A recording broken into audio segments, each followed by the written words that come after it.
A barn burning in the night is never silent. Wood screams as flames rip through beams that have stood proud for generations, sparks spiraling upward like embers of forgotten dreams. Tonight in Willow Valley. That fire is more than smoke and ash. It's the first shot fired in a war between legacy and greed, between lands soaked in sweat and tears, and a ruthless force determined to erase it all. For one man, watching helplessly as the fire devours his family's heritage, it's personal. For the shadowed figures who lit the blaze, it's merely business. But under these dark skies, something stronger than flames has ignited the fierce resolve of those who refuse to surrender quietly. This night marks the line drawn in the dirt, and come morning, nothing here will ever be the same. Wayne Carter woke before dawn in the same weathered farmhouse his grandfather had built, feeling the ache in his knees as he rose from a creaking wooden chair by the window. The early morning chill crept through cracks in the aging walls, and the only illumination came from the overhead bulb casting a dim circle of light. Outside, the moon hung low over the Carter fields once lush, now worn and tired from drought. Wayne was 53, recently widowed, and burdened by a debt he never imagined could loom so large. A stained envelope lay open on the table, its contents made clear the night before final warning, stamped in bold red at the top of a foreclosure notice. More than just an official threat, it felt like a sentence when his late wife, Marianne, had warned him about tough times if the rains did not return. But neither of them had anticipated the relentless onslaught of financial woes that followed. With Marianne gone, everything felt heavier: his heart, his body, even the air around him. He recalled their plans to expand the Carter farm into a place for agritourism, maybe a small cafe to attract travelers. Now, he could barely pay for feed and upkeep, let alone any new venture. Morning chores were Wayne's refuge, checking on the handful of cattle he had left, making sure the irrigation lines, what little water they could carry, were functioning, and monitoring rows of withered crops in a last-ditch effort to salvage a season's worth of labor. As he stepped onto the porch, he caught sight of a truck from the bank kicking up dust on the dirt road. The man who climbed out was a stranger, not local banker Henry Jasper, but a young fellow in a crisp suit who introduced himself as representing Argent Partners. With a forced smile, he handed Wayne a reminder of the past due amount. The man's too slick demeanor clashed with the Carter farm's rugged authenticity, making Wayne's gut knot in immediate distrust. The man left quickly, apparently satisfied with delivering the ominous message. As the truck disappeared, Wayne sank onto the porch bench and stared across the fields at the edge of his property. The sun was a pale gold disk just peeking over the horizon. Thoughts of turning away from the land, of selling out and escaping, gnawed at him. But he remembered the promise he had once made to his grandfather. Back when he was a wide-eyed teen, he would keep this land thriving for the next generation. Yet that promise now felt impossible, especially without Marianne by his side. Absently, he ran a calloused hand over his cheek, feeling stubble that needed shaving. In the gray morning, the world seemed a blur. Determined not to yield to despair, he hauled himself upright. At least the chores provided structure. Step by step, he fed the cattle, cleared the barn walkway, and checked the feed supply. Thoughts of the foreclosure letter hovered over him, but working with his hands offered a small reprieve. Somewhere in the middle of lifting a bale of hay, he glanced across the property line and saw a figure struggling with a collapsed section of fence on the abandoned Conway orchard next door. It had been vacant since old Clyde Conway passed, and no one had taken care of the orchard for years. Curiosity piqued. Wayne set down the hay bale. If he was honest with himself, the orchard's fallen fence was none of his business. He had his own pressing troubles, but something in him couldn't ignore the sight of a person wrestling alone with broken timber. With a sigh, he decided to walk over and see if he could help. Maybe a small act of neighborly kindness would keep the gloom at bay, if only for a moment. The woman looked out of place amidst the unkempt orchard rows. She wore clean denim jeans without a speck of dirt, a stylish work jacket, and new boots that seemed untouched by the dust of real field labor. Her hair, a warm shade of chestnut, was pulled back neatly, though a few strands had slipped free. framing her face with a frustration that was evident as she tugged at the fence post. Wayne noticed the rotted wood near the base and the sagging wire that once formed the orchard's boundary. A single look told him this entire stretch needed replacing. He'd seen enough fences in disrepair on his own land to know the job would be neither quick nor simple. Clearing his throat gently, he approached, tipping his cap in a gesture of greeting. "Looks like you're in a tussle there. Need a hand." He tried to sound casual, but worry about his own responsibilities tugged at his mind. The woman turned, startled, her eyes revealing a mix of relief and mild embarrassment. "Oh, hello. Yes, I could definitely use some help. I leaned on this post, and the whole thing just collapsed." She spoke with a calm confidence. Though Wayne couldn't place her accent, it felt more polished and less drawling than the locals. "I'm Wayne Carter," he said, extending a hand. She introduced herself as Amelia Delaney, studying the orchard as a potential investment. Wayne's eyebrows rose a fraction. Potential investment. He thought the old Conway orchard was worthless, no caretaker in years, half the trees dead or diseased. But the idea of anyone interested in reviving it stirred a faint flicker of hope. He'd grown up hearing stories about how abundant Clyde Conway's apples and peaches were once upon a time. Wayne took a closer look at the fence. "Your posts are shot," he said bluntly. "Wood's rotted through. You'll need new ones and some decent wire if you want this to hold." Amelia sighed, removing a thin pair of work gloves that seemed more suited to gardening than fence building. "I was afraid of that. I hoped I could at least prop it up for now." She glanced at the orchard behind them, rows of apple and peach trees in sore need of pruning. "There's so much to do. I barely know where to start." Despite his own urgent tasks, Wayne found himself offering to repair the fence for her, at least the worst section. Maybe it was the way she seemed genuinely lost trying to handle these tasks alone. Or perhaps it was his ingrained sense of neighborliness that his grandfather had drilled into him. Don't ever turn your back on a neighbor in need.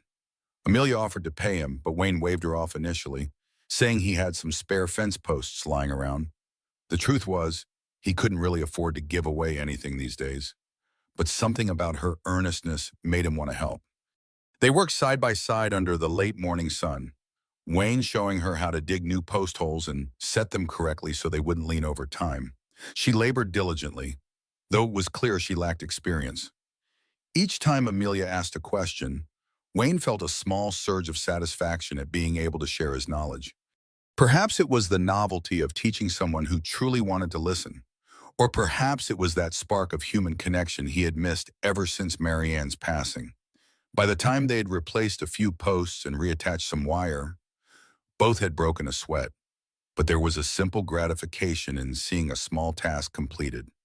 When they finished, Amelia insisted on compensating Wayne, pressing some folded bills into his hand. He hesitated, but she was politely firm. The money was more than fair, and with his looming debts, refusing it outright seemed foolish. After they exchanged a few pleasantries and she thanked him again, Amelia climbed into her SUV, a practical, newer model that looked expensive, and drove off, leaving Wayne alone in the silent orchard. He rubbed his neck, pondering how surreal the day had been, a chance meeting that made him briefly forget about foreclosure. He made his way back to the Carter farm, the bills tucked into his shirt pocket. That small wad of cash felt heavier than it looked, a reminder of just how precarious his situation had become. That evening, Wayne found himself hovering in front of the old desktop computer in his living room, something he typically avoided unless he had business emails or needed to order feed supplies. But the puzzle of Amelia Delaney nagged at him. The orchard was in sad shape. Why would anyone see it as a lucrative investment? And how did she have the know-how or capital to even attempt such a project?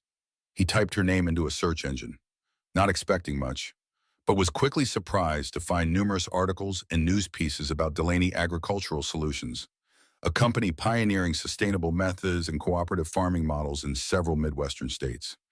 At first glance, the firm's mission statement sounded almost too idealistic: protect family-owned farms, maintain healthy soil, share technology and resources. Yet it aligned curiously with the fleeting sense of respect he'd felt when working beside Amelia. Reading on, he discovered that Amelia's company had stepped into distressed rural areas before, offering partnerships to struggling farmers. Testimonials from farmers out in Iowa praised Delaney Agricultural for preserving land ownership while providing modern equipment, better distribution channels, and training. Some mentioned Amelia Delaney's hands-on approach as vital to their success. Skepticism still gnawed at Wayne. He had seen helpful ag companies before that turned around and strong-armed farmers into one-sided contracts. But if these stories were true, there was a chance Amelia's intentions were genuine. His late-night research was interrupted by a knock at the door. He opened it to find Sam Wilkins, a longtime friend and neighbor, leaning against the frame. Sam's brow was furrowed, and he quickly explained his concern earlier that day. A representative from a large agri-corporate entity called Argent Partners showed up, urging Sam to sell. They'd mentioned they were collecting properties in the area, citing the valley's decline as the perfect moment to buy low. According to Sam, the man from Argent showed a special interest in the Carter farm too, remarking that Wayne's debt was a prime example of why it was time to move on. Sam had refused to sign anything, but the threat lingered. Argent had resources, big pockets, and a reputation for swallowing up land. Wayne felt a chill run down his spine, so that slick agent who came with the foreclosure notice earlier was no small fry. Argent might be orchestrating a mass buyout, waiting for farmers to default so they could swoop in. The notion made Wayne's stomach knot with anger.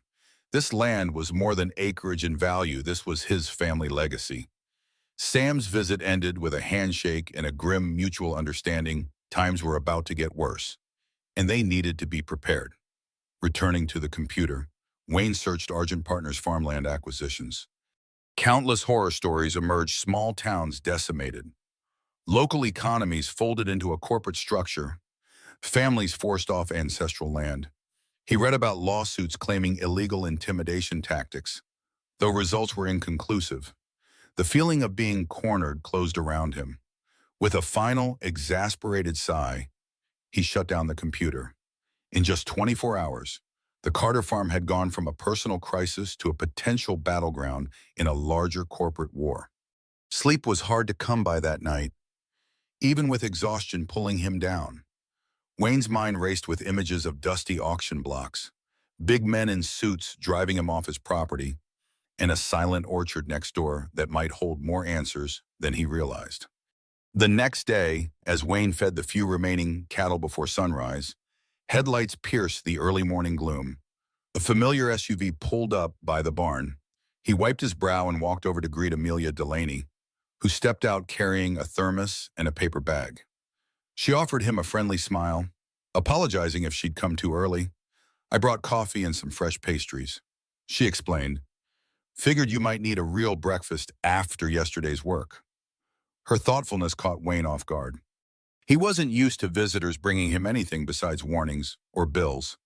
They settled on a couple of old hay bales near the barn, sipping coffee as the eastern sky slowly brightened. For a moment, the scene felt peaceful, reminiscent of earlier days when Mary Ann would bring him a thermos of hot tea while he worked. Amelia began asking about his farm, how many acres he still cultivated, how the drought had affected his yields, and whether he had ever considered organic methods. He spoke hesitantly, unsure if she was probing for business reasons or genuine curiosity. She soon revealed the nature of her visit.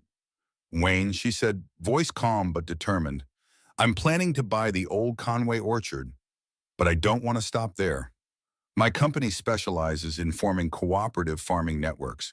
We help small landowners keep their farms, transition to sustainable practices, and improve profitability by sharing resources and distribution." She paused and letting the idea sink in. "If I'm going to rehabilitate the orchard, I'll need local allies. People like you, who know this land's quirks and strengths." Wayne studied Amelia's face. He saw sincerity in her green eyes, but remembered the corporate shenanigans he'd read about. "What's in it for your company?" he asked bluntly, refusing to dance around the point. Amelia didn't flinch.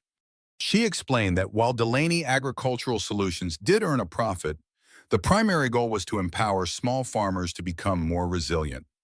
Cooperatives meant pooling resources, rotating crops intelligently, and securing better prices on equipment and seeds. In turn, Delaney Ag gained a stable supply of quality produce to meet growing market demand for sustainably sourced food. At first, the pitch echoed the stories Wayne had read online, but hearing her speak those words face to face gave them more weight. She was offering him a lifeline, yet it was one that demanded trust. "I'm not sure I can trust big-sounding promises," he admitted, revealing a hint of the cynicism that had crept into his soul after countless financial blows. Amelia gently handed him a folder. Inside were references, farmers in neighboring states, phone numbers, accounts from real people who had partnered with her company. "Call them," she urged. "Ask whatever you want. No strings attached." Before Wayne could respond, a black sedan rumbled up his driveway, interrupting the moment. Out stepped Franklin Sinclair, a stern-faced representative of Argent Partners. The tension around him was almost palpable. He barely acknowledged Amelia's presence, instead focusing on Wayne. "Mr. Carter," he said smoothly, "I've come to discuss a new offer, one that might clear your debts outright, give you a significant payout, and free you from, well, all of this." He gestured at the farm buildings behind them. His tone suggested that Wayne's life was something to escape rather than cherish. Amelia stood by, arms crossed, obviously displeased by Sinclair's arrival. For Wayne, it was as if the lines had been drawn in the dirt. He could practically feel the dust swirl around them, setting the stage for a confrontation that would determine the Carter farm's fate. Franklin Sinclair wasted no time. Flipping open a sleek binder, he produced documents that spelled out Argent's intentions in stark terms: a complete buyout of Carter Farm at a price that, on paper, seemed remarkably generous, far above its current market valuation. "We understand your financial position," Sinclair said, glancing toward Wayne's dilapidated barn. "And we believe your best move is to liquidate now before the bank proceeds with foreclosure. Argent Partners is offering you a fresh start." His voice was carefully modulated, as though he had rehearsed this speech many times. Wayne's chest tightened. The figure was large enough to settle all his debts, maybe even leave him with enough money to relocate. But the cost was his family's heritage, the land his grandfather had coaxed into productivity through grit and determination. Before Wayne could gather his thoughts, Amelia stepped forward. "That's quite a sum," she said, voice measured. "But what happens if Wayne wants to stay on and manage the place?" Sinclair's thin smile made it clear he considered that notion ludicrous. "Management positions can be arranged," he replied. "Though once Argent takes control, we typically consolidate operations. We bring in corporate efficiency experts. Farming is a business, after all, and personal attachments often complicate things." The words "personal attachments" struck Wayne like a blow. How could Sinclair stand there and dismiss a lifetime of love and labor as if it were an outdated trinket? Amelia looked at Wayne, silently urging him to respond. But Sinclair continued as if he hadn't noticed. "Of course, Mr. Carter. You should take your time, though, not too long. These opportunities don't last indefinitely." Amelia cleared her throat, addressing Sinclair directly. "I'm Amelia Delaney, CEO of Delaney Agricultural Solutions. We're also in the process of investing here, specifically the Conway Orchard next door. Wayne's farm would be integral to a cooperative model that benefits everyone in this valley." She laid out a brief summary of her approach: shared equipment, fair distribution channels, maintaining local ownership. Sinclair listened with a polite but dismissive look. "That's admirable," he remarked, "but also unsustainably sentimental. The market demands scale and consolidation. That's what we provide. Old-fashioned notions of community farmland won't survive the next decade." Wayne felt anger flash through him, but as his eyes drifted to the battered porch steps and the run-down farm equipment, he was reminded of how truly cornered he was. He didn't have the luxury of moral outrage alone. He needed real solutions. I need time," he said finally, voice gruff with emotion. "I'll consider both offers. I'll speak to the bank as well." Sinclair nodded tersely, snapping his binder shut. "I'll be in touch," he promised, heading back to his car with swift steps, as though he'd merely closed another deal.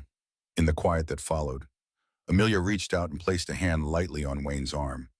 I meant what I said about calling those references. She reminded him, and if you want to see what we've done in other states, I can arrange that. Wayne nodded, his throat felt tight. The swirl of possible futures was overwhelming on one hand, financial security, but complete loss of autonomy. On the other, a collaborative model that risked falling apart if not enough neighbors joined. Still, Amelia was the first person to talk about saving his land, rather than profiting from its ruin. That counted for something. Let's talk more, he finally murmured. But right now, I need to see a man about alone. He walked her to her SUV in tense silence, emotions in turmoil. She offered a smile as she left, as if to say she understood the weight of his predicament. Wayne stood in the driveway, staring at the rising sun. The day had barely begun, and already he felt as though he'd lived a week's worth of conflict. Inside his house, that foreclosure letter still sat on the table, daring him to find a way forward. After lunch, Wayne drove into the nearby town of Willow Creek. Its single main street, once bustling, now felt subdued. Half the storefronts were closed or hollowed out, victims of the region's years-long downturn. He parked outside the modest brick bank building, once a pillar of hope in better times, and stepped in to see if Henry Jasper, the local banker he trusted, was available. Instead, he was met by a receptionist who regretfully informed him that Mr. Jasper had taken early retirement. In his place was a younger loan officer from Argent Partners on temporary assignment, as she called it. Disheartened, Wayne insisted on meeting with someone in management, eventually getting escorted to a cramped office where a stern-faced woman introduced herself as Clara Hughes, the new interim manager. Before he could fully explain his predicament, she interjected, "Mr. Carter, we're aware of your farm's foreclosure timeline. Unless you pay the delinquent amount or refinance, both of which require capital, you currently lack. There's little we can do but proceed." Her tone held no warmth, no sympathy. Wayne pressed on. "I've had interest from multiple parties, Argent. Yes, but also Delaney Agricultural Solutions. I'm exploring a cooperative model that might revitalize the farm." Clara's expression flickered slightly at the mention of Delaney, but she kept her posture rigid. "With all due respect, Mr. Carter, Delaney's proposed offering is significantly lower than Argent's direct purchase plan. Our duty is to recover as much as we can, to satisfy your outstanding loan." That line of corporate speak strangled Wayne's optimism. He tried to remind Clara of the bank's long-standing ties to local farms, how families like the Carters had banked here for generations. But she brushed aside history, focusing on current fiscal realities. Wayne had rarely felt so powerless. He left the bank with the knowledge that time was not on his side, and that Argent wielded far more influence than he'd ever imagined. Determined not to sink into despair, Wayne stopped on by the local library, one of the few community fixtures still active. There, he used a public computer to open a directory of contacts from Amelia's folder. Cupping his cell phone, he stepped outside to make calls. One farmer in Kansas described how Delaney Ag had installed new water conservation measures at no upfront cost, allowing him to save his corn crop during a drought. Another from Minnesota praised Amelia for negotiating better prices with retailers, boosting profit margins for small dairy farms. These voices shared a common thread. Delaney's approach wasn't about a quick buyout, but a sustainable partnership, preserving land and heritage. Wayne hung up, strangely moved. For the first time in months, he felt a kernel of hope. Yet that hope was overshadowed by the looming threat that Argent posed. As he headed back to the Carter farm, he noticed Sam Wilkins's truck parked alongside the road. Sam flagged him down, eyes wide. "Wayne," he said breathlessly, "I think someone tampered with my irrigation system last night. Half my lines are cut, and I've found footprint I don't recognize." His voice shook with anger and unease. Instantly, Wayne thought of the intimidation stories he'd read.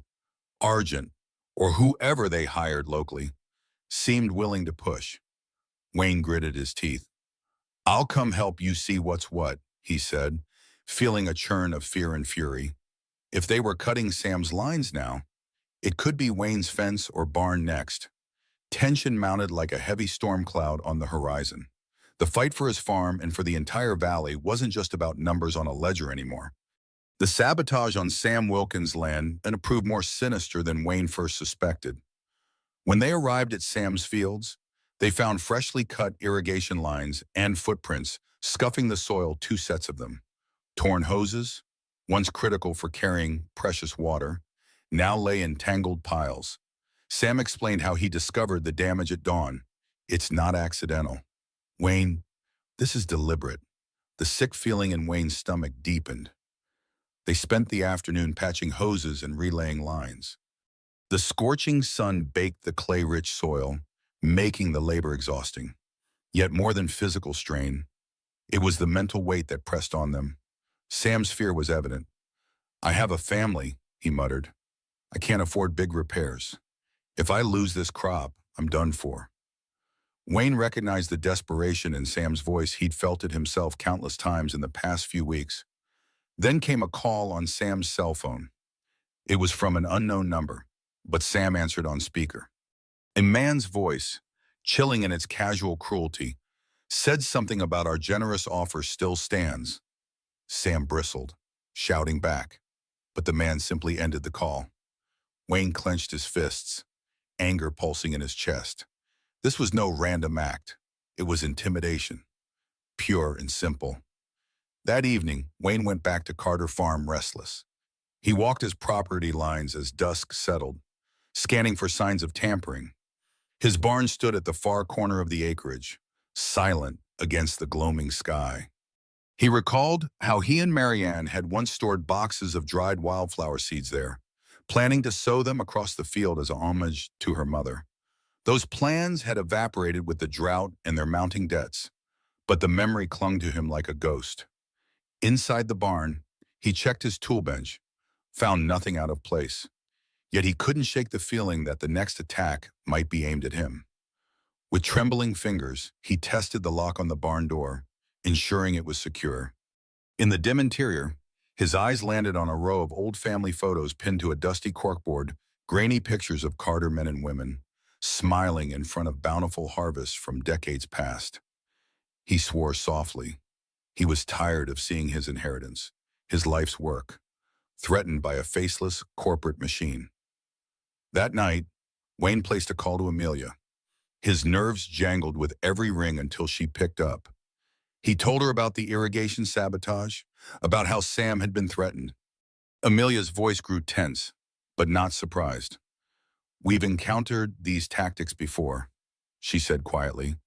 "Argent denies involvement, but we've seen the pattern. Wayne doesn't. This is exactly why we try to offer farmers an alternative strength in numbers, rather than standing alone." A silence passed before Wayne finally said, "I'm leaning in your direction, but I need more than words. If I stand up to Argent and it goes badly, I lose everything." Amelia promised to bring in a consultant from her team who specialized in security issues.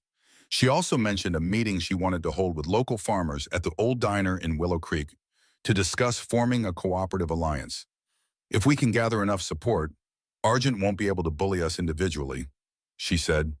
The call ended, leaving Wayne feeling simultaneously apprehensive and oddly comforted. Perhaps a flicker of hope still burned amidst the gloom. Daybreak arrived with a startling event, an orange glow against the pre-dawn sky near Wayne's barn. He tore out of the house in boots hastily shoved onto bare feet, heart pounding as he realized flames were licking the barn's northern wall.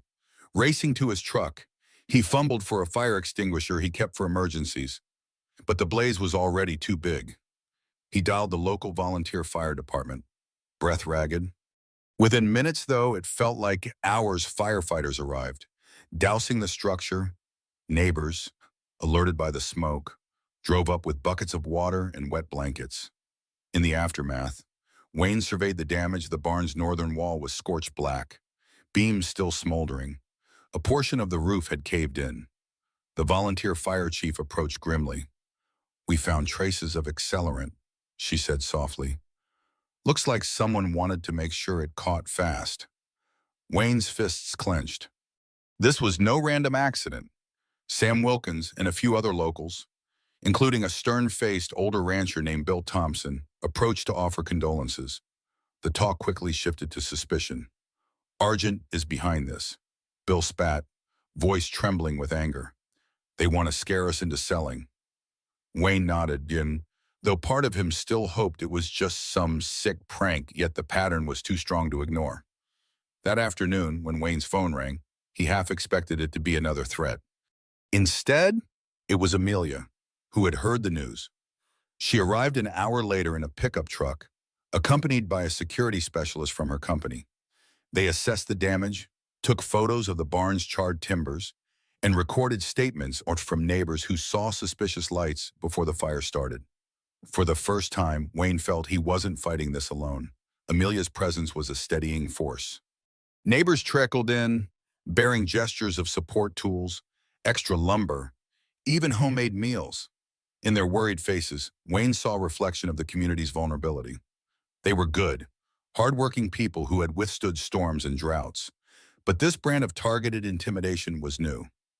Bill Thompson shook Wayne's hand and muttered, "If we don't stand together now, we'll all be smoked out, one by one." As evening fell, Wayne and Amelia prepared for the meeting at the Willow Creek Diner, an urgent gathering she had arranged with about a dozen local farmers. Before leaving, Wayne gently touched a charred beam of the barn, feeling its warmth dissipate. Beneath his anger and fear, determination simmered. If Argent thought to break his spirit by burning a piece of his legacy, they had miscalculated. He would rebuild, even if it meant fighting tooth and nail. Beside him, Amelia placed a comforting hand on his shoulder. "I'm sorry this happened," she said quietly. "We'll do everything we can to protect what's left, and we'll make sure they pay for it, in the only currency they understand: community resolve." Wayne nodded, swallowing the lump in his throat. The flames had destroyed an integral part of his family's story, but it had also lit a spark of defiance in him. A small spark that grew with each passing second, fueled by righteous anger and the faint but persistent hope that better days could still lie ahead, if only they stood united. The Willow Creek Diner was an old establishment with faded red booths and a checkered linoleum floor that had seen countless footsteps over the decades. Normally quiet, it hummed that evening with the tense energy of a small crowd. A dozen local farmers, ranchers, and their spouses gathered, each bearing worried expressions. Wayne and Amelia entered, met by murmured greetings and uneasy smiles. Sam Wilkins, still rattled by the sabotage on his irrigation lines, stood with arms folded.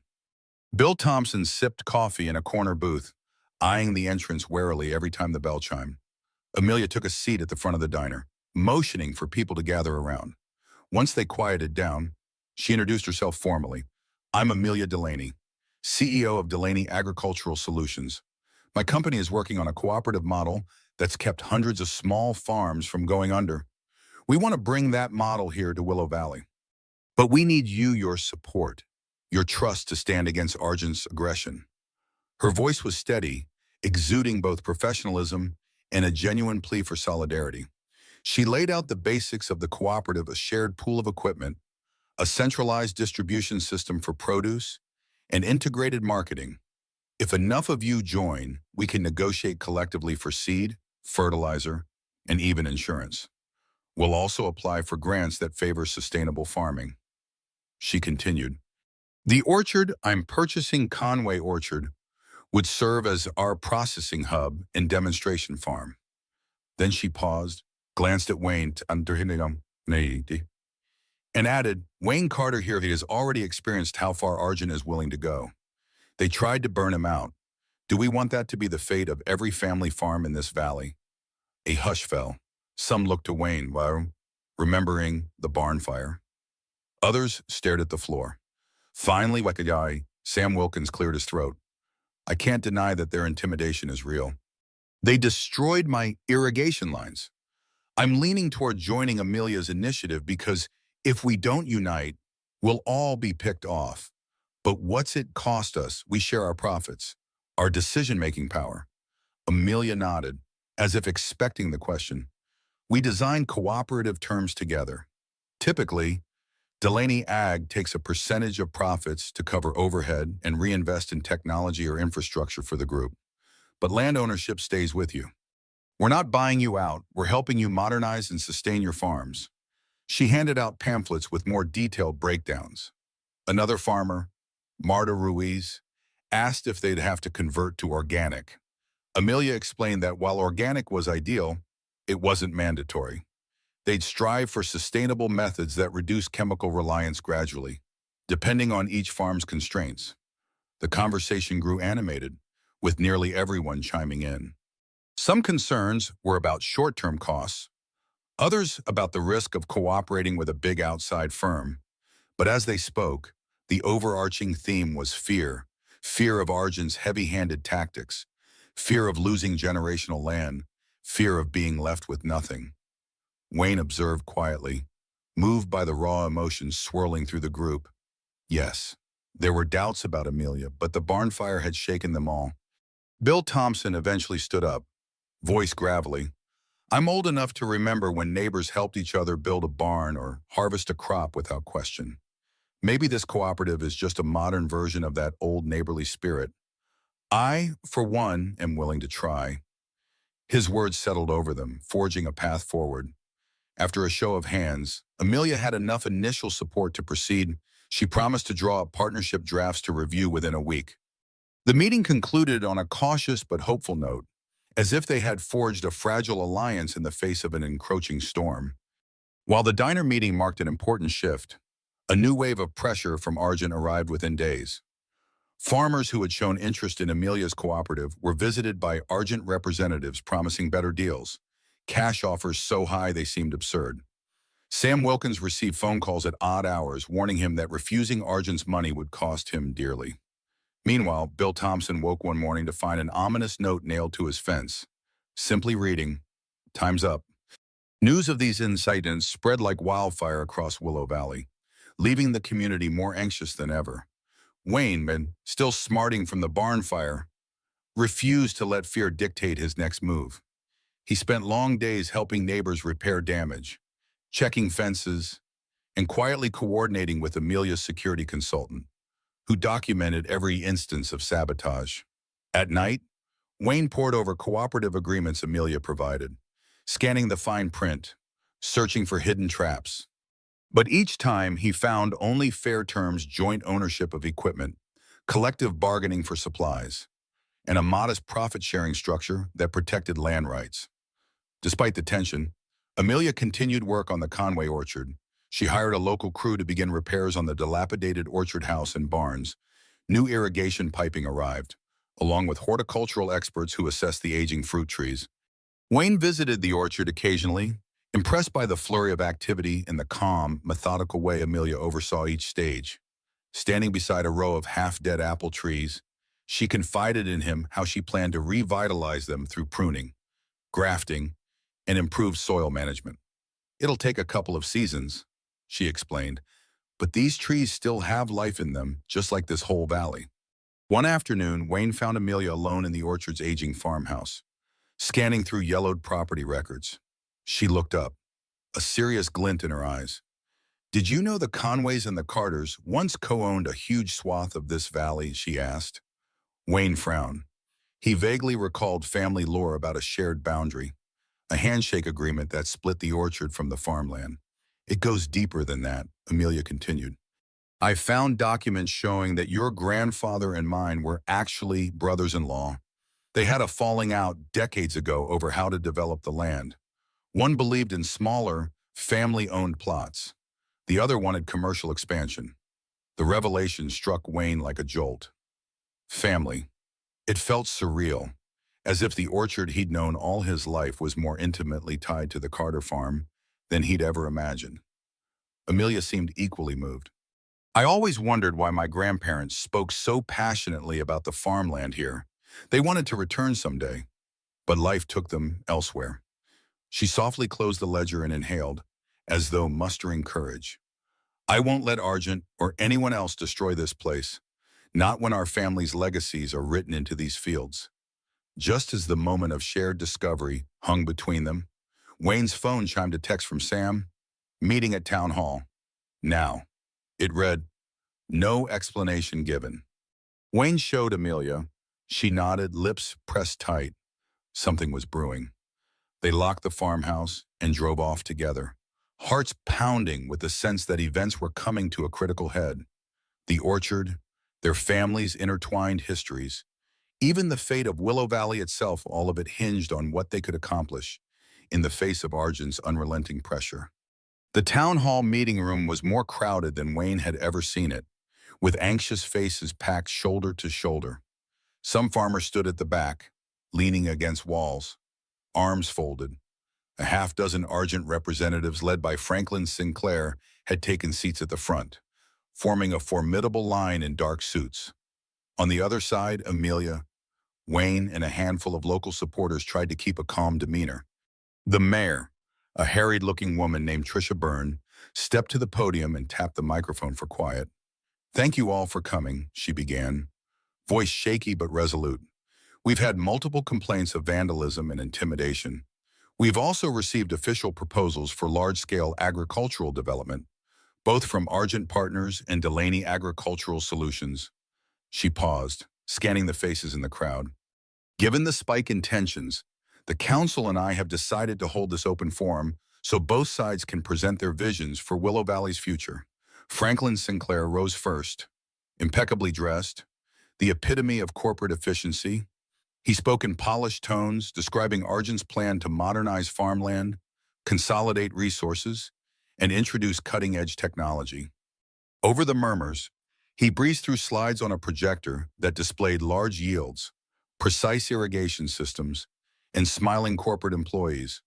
"Our investment guarantees immediate financial relief for distressed landowners," Sinclair emphasized, "and a bright future for those who choose to remain in a management capacity." He neatly sidestepped allegations of sabotage, calling them unproven rumors. When Amelia stood, the tension heightened. Her presentation was simpler, focusing on how cooperative agriculture had worked in other regions, the testimonials of farmers who thrived under Delaney's model, and the ethical commitment to keeping land in the hands of families who had farmed it for generations. Instead of slick charts, she showed photos of actual fields, barns, and families from Iowa, Nebraska, and beyond. "We believe in building from the roots up," she said, "not replacing local tradition with faceless corporations." Wayne listened, heart pounding, noticing how some locals nodded at Amelia's words while others seemed swayed by Sinclair's promises of quick wealth. The floor opened to questions and heated exchanges erupted. One farmer complained about hefty membership fees in cooperatives, which Amelia clarified were reinvested in shared equipment and marketing. Another challenged Argent's track record on water usage, citing environmental violations. Sinclair deflected by praising corporate oversight and advanced irrigation. Then Bill Thompson, a quiet presence at the back, raised a trembling hand. "My father built our ranch from scratch after the war," he said softly, voice cracking with emotion. "I'm in debt right now, sure, but the thought of turning it all over to strangers who burned Wayne's barn, no, I don't want that. I want a way to hold on, to pass something down. If Ms. Delaney can offer that, I'll stand with her." The room buzzed with rising tension. Sinclair tried to interject, claiming Argent had no motive for arson. A few of his associates smirked. Wayne felt a surge of anger. Before he realized it, he was on his feet, speaking without a microphone. He described the barn that had stood for 3 generations, the sabotage to Sam's fields, and the threatening calls. "I'm not leaving this land," he declared. "I don't care how fat the check is." His declaration rippled through the crowd, drawing applause from some and skeptical whispers from others. But the emotional impact was clear. People were tired of bullying. By the end of the night, the mayor concluded that the council would deliberate on any zoning changes Argent required. She encouraged community members to come forward with evidence of wrongdoing. Even though no final decisions were made, a sense of momentum tilted in Amelia's favor. Sinclair stalked out, jaw clenched, leaving a final remark that business always finds a way. Wayne locked eyes with Amelia. He could practically feel the room buzzing with raw energy. Their fight wasn't over, but the lines were now unmistakably drawn. Hopes rose in the following days as more farmers tentatively signed letters of intent to join Amelia's cooperative. But Argent escalated its tactics. Rumors spread that the corporation was fast-tracking a lawsuit to force early foreclosure on Wayne's farm. Sam Wilkins reported an unmarked black SUV scoping out his property late at night. Even Bill Thompson got a surprise bank notice claiming minor loan infractions, courtesy of newly discovered paperwork errors. Each development felt like a fresh assault, designed to erode morale and sow doubt. In response, Amelia's team scrambled to protect the growing alliance.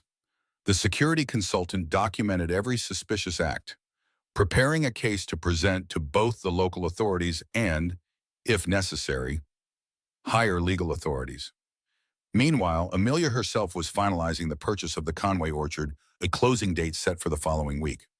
If she could solidify ownership, she intended to transform it into the official hub of the new cooperative, a place where farmers could collectively process and distribute produce, and also a symbol of defiance against Argent's intimidation campaign. Wayne helped by reaching out to older farmers who hadn't yet come around. Some were enticed by Argent's offers, wanting an easy retirement. Others distrusted big corporations no matter the brand. But there was a sense that if the orchard revitalization showed tangible results, more locals would come aboard. He promised them progress, inviting them to come see the orchard's revamp once the sale was final. Then, a critical blow landed. Franklin Sinclair delivered an official document to Wayne, courtesy of Argent's attorneys, stating they had purchased his debt from the bank. Now, instead of owing the local institution, Wayne owed Argent partners. They demanded either immediate payment in full or surrender of the deed. Wayne's heart sank, reading each cold line. The sum was enormous. He had no way to pay it outright. Standing on his porch with that letter in his trembling hands, he couldn't breathe. For a moment, the world spun as he thought about Marianne, about her dream of passing the farm to future Carters. He called Amelia right away, voice shaky. She rushed over, studying the letter with grim eyes. "They're trying to corner you," she said, "hoping you'll break and sell before the orchard sale finalizes." Wayne felt heat bloom behind his eyes, a mixture of rage and hopelessness. "What can I do? This is black and white legalese. They own my debt." Amelia placed a reassuring hand on his shoulder. "Let me talk to our legal counsel. There may be ways to stall them, or we can settle your debt as part of our cooperative arrangement." Wayne looked at her, heart pounding. That might solve the immediate crisis, but it also meant becoming financially intertwined with Delaney Young. "I don't want to be a charity case," he muttered, though desperation gnawed at him. "You wouldn't be," Amelia replied gently. "We'd structure it as an advance against your future proceeds in the cooperative. You retain ownership. We just help you pay off Argent so they lose leverage." It was a stunning lifeline. Yet the notion of letting someone else pay his debt, even in a structured deal, conflicted with Wayne's pride. Still, as Amelia explained how it could work, he realized there might be no other choice. If he refused, Argent might foreclose within days. Eyes stinging, he nodded slowly, acknowledging he needed her help. "Let's do it," he said, voice hollow. "Let's do whatever it takes to keep this land from falling into Sinclair's hands." The following morning, Wayne rode with Amelia to the local bank. Their mission was clear. They needed to finalize a cooperative financing agreement that would let Delaney Agricultural Solutions settle Wayne's debt immediately. In the small wood-paneled conference room, tension bristled as they awaited the bank manager. To Wayne's surprise, Franklin Sinclair also arrived, wearing a smug expression. "I'm here to finalize Carter's foreclosure," he said, pushing up the cuffs of his expensive suit. Before Wayne could retort, Amelia spoke up. "We're here to pay off his note," she said evenly. "Delaney Agricultural Solutions has the funds. We'll issue a cashier's check and take over the balance under a separate contract with Mr. Carter." She slid paperwork across the table, her manner cool, businesslike. Wayne's heart thumped. He was grateful for her composure, knowing that a single misstep could sabotage the plan. Sinclair's smugness evaporated into surprise, then morphed into anger. "That won't be possible," he snapped. "Argent Partners already owns the debt and has the right to foreclose. unless Mr. Carter agrees to our buyout. The bank manager, visibly uncomfortable, cleared her throat. Actually, if Ms. Delaney's check covers the full amount of Mr. Carter's debt plus any penalties, there's no legal basis to proceed with foreclosure, unless the contract with Argent states otherwise. Sensing a crack in Sinclair's armor, Amelia flipped open a binder brimming with legal references. "We've reviewed your assignment of mortgage," she continued, her voice crisp. "It contains no exclusivity clause preventing a third party from satisfying the lien. If Wayne Carter chooses to pay his debt through legitimate funding, you can't stop him." Wayne inhaled sharply, a surge of hope flooding his chest. Sinclair, however, wasn't done. "Argent has made a far better offer for the entire property," he argued, shooting Wayne an icy glare. "We're guaranteeing a stable future for the region." Amelia leaned forward, unwavering. "That's debatable. In any case, a loan payoff is within Wayne's rights." Heated arguments flew back and forth. Sinclair grew more incensed by the minute. Finally, he tried another tactic. "If Carter does this, he'll be throwing away the chance for immediate, significant cash. We both know his farm is barely profitable. This so-called cooperative is risky." Wayne found his voice, bolstered by Amelia's readiness. "I'm done letting Argent push me around." He said, "This land belongs to the Carters. I'm not giving it away to a bully." The bank manager, though clearly sympathetic to corporate interests, was bound by legal protocols. With a pained expression, she accepted Amelia's cashier's check, stamping the necessary forms to show the debt as paid in full. Sinclair stood, face flushed, and gathered his files in angry haste. "You'll regret this, Carter," he threatened. "Argent isn't finished with Willow Valley." He stormed out, leaving a tense hush in the conference room. Wayne sank into a chair, overwhelmed by the sudden relief. Amelia placed a hand on his shoulder, smiling softly. "It's not over," she warned. "But we bought time for you and the farm. Now we finalize the orchard purchase and bring more farmers on board. Show this valley there's a better way than Argent's scorched earth." Wayne nodded, tears unexpectedly prickling his eyes. For the first time in months, the crushing weight of foreclosure lifted, replaced by a cautious optimism. He owed Amelia a debt of gratitude he doubted he could ever repay, though she seemed more interested in forging something lasting than collecting favors. 2 days later, under an overcast sky that threatened rain, Amelia officially closed on the Conway orchard.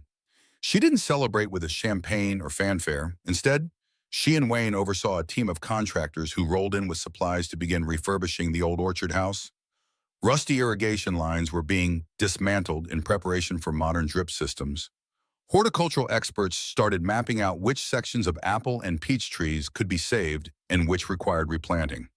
The orchard, once a mournful relic of another era, was coming alive with purposeful activity. By noon, the clouds burst, sending a drenching downpour across Willow Valley. While contractors scrambled for tarps, Wayne and Amelia stood on the orchard's porch, watching puddles form in the yard. Their clothes were soaked, but they shared a moment of joy that nature seemed to mirror their sense of renewal. For months, the valley had prayed for rain, and now it arrived as if offering a blessing on their new endeavor. After the workers headed off for a warm lunch, Wayne and Amelia sat in the orchard's musty living room. The old fireplace remained dusty from years of neglect, the walls scarred by peeling wallpaper. It was a far cry from a corporate office setting, but Amelia looked comfortable. She retrieved a small stack of aged documents from a file box. "I found more family records," she said, her voice echoing in the near-empty space. "It's amazing how intertwined our histories are. My grandfather was a Conway, your grandmother a Carter. They parted ways on how to develop the land, but I think they both wanted the same thing deep down, to see it flourish." Wayne nodded, and speechless for a moment. Memories of his own grandparents' stories flooded back, how they used to talk about orchard parties in the summer, neighbors hauling fruit together. For so long, he'd thought the orchard was simply next-door property, but now it felt like a missing piece of his own lineage. It's sad they never reconciled. he murmured, gazing at raindrops trailing down the window. If they had, maybe Willow Valley wouldn't be in this mess. A gentle silence settled until Amelia spoke again. But we can reconcile it now. Wayne, our generation has the chance to do this differently, to stand together, not apart. Argent thrives on division and desperation, but if we pool our knowledge and resources, we can outlast them. She looked at him with a determined warmth in her eyes. Wayne remembered the relief of paying off his farm debt just days ago, thanks to Amelia's financing. He owed her not just money, but a renewed sense of purpose. He cleared his throat. I spoke with Sam Wilkins today. He said, changing gears, he's ready to sign on to the cooperative once his next harvest is in. Bill Thompson, too, though he's cautious about the timeline. Others are interested, waiting to see real progress here. They're scared of Argent, but more scared of losing everything. Rain continued drumming on the roof. Amelia smiled as if the sound was music. Then let's give them progress to see. I'll bring more equipment next week. We'll hold a demonstration day, show them how the orchard can be a hub for all kinds of produce processing. Wayne grinned back. The synergy between them was palpable. Two heirs of a fractured legacy, now forging unity. The sense of standing at a cusp of transformation lifted his spirits. Even in the gloom of the orchard's worn interior, he felt a flicker of light and hope that maybe, just maybe, Willow Valley's best days were still ahead. Over the next month, the orchard steadily transformed into a thriving center of renewal, with fresh white paint on the farmhouse, newly installed irrigation lines weaving through rows of carefully pruned trees, and the hum of cooperative spirit filling the air. Wayne and Amelia worked tirelessly, side by side, to organize Demonstration Day, a public event inviting local farmers to witness how produce could be cleaned, sorted, and packaged using modern facilities without sacrificing the orchard's rustic charm. When the day arrived, bright sunshine bathed the orchard. Families and farmers from across Willow Valley converged, many of them stepping onto Conway land for the first time in years. Children ran under blossoming trees, while elders reminisced about harvests from decades past. At makeshift stations, Amelia's team showcased new sorting machines, labeling systems, and refrigeration units suitable for small farm produce. Nearby, Sam Wilkins offered a taste of his fresh tomatoes, proudly pointing to how improved water management had boosted their quality. Bill Thompson demonstrated how a community-shared tractor could help him bale hay more efficiently. Wayne stood beside Amelia near the orchard's refurbished barn, greeting visitors with a mixture of pride and relief. Cooperative membership forms lay on a table, and more than a dozen new signups arrived within the first hour alone. The atmosphere radiated optimism, a collective sense that Willow Valley wasn't beaten. They were building something together that could stand against a giant like Argent. Midway through the event, Franklin Sinclair showed up, flanked by two colleagues. He surveyed the bustling scene with thinly veiled disdain. "I see you're throwing a little party," he said, voice pitched loud enough to attract onlookers. But celebrations can end abruptly when money dries up. His gaze flicked to Wayne, then to Amelia. Argent is still expanding in this area. Don't think you've seen the last of us. Amelia stood her ground, calm and dignified. Willow Valley isn't for sale, she said. A few farmers, hearing her words, gathered behind her. Sam Wilkins glared at Sinclair, arms crossed over his chest. The unspoken show of solidarity was enough to make Sinclair pause. His expression soured further, and with a snort, he turned and marched away. As the day wound down, Wayne found himself under a large apple tree, watching neighbors chat and children laughing. In that serene moment, he remembered the barn fire's embers glowing in the night, the sabotage on Sam's fields, and the heartbreak he'd felt clutching the foreclosure notice. They hadn't vanquished Argent entirely, but they had forged a resilient foundation. He thought of Marianne, of how proud she would be to see the Carter farm not just surviving, but uniting the community. Amelia joined him under the tree. "We've got over 20 formal commitments for the cooperative now," she said, her eyes shining. That's nearly half the farmland in Willow Valley. With that scale, We can negotiate better prices for seeds, get state grants for water conservation, and truly compete. Wayne nodded, a lump in his throat. He realized that her success was also his success. Their stories intertwined not just by family history, but by a shared vision. We've come a long way, he managed to say, voice thick with emotion. Amelia gently took his hand. Yes, she agreed, and we have a long way to go. But at least we're going together. As the sun dipped low, painting the orchard in soft gold, Wayne felt an unburdened contentment he hadn't experienced in years. The orchard was alive again, its fences repaired, its trees tended, its farmhouse bustling with possibilities. The Carter farm was safe from immediate threat, anchored by the cooperative's strength. And while the future remained uncertain, they now faced it arm in arm, trusting that unity and determination would be enough to weather whatever storms lay ahead. In that moment, with the land's rich soil underfoot and the promise of new beginnings in the air, Wayne Carter could finally breathe free, knowing that love for the land, for its history and people, had triumphed over fear. The orchard's blossoms, the distant hum of tractors, and the laughter of neighbors merged into a gentle symphony of hope. Echoing a promise he once made to his grandfather, this land will endure, so long as good folks stand together to protect it. When the dust finally settled over Willow Valley, the scars were deeper than the charred earth or splintered fences. The valley had lost innocence, replaced by a harder, tempered truth. Farmers who once trusted easily now kept cautious watch over their fields. Yet something far stronger had taken root: resilience. Bonds forged by fire and hardship had united them, reminding each soul of what it meant to truly belong not to the land, but to each other.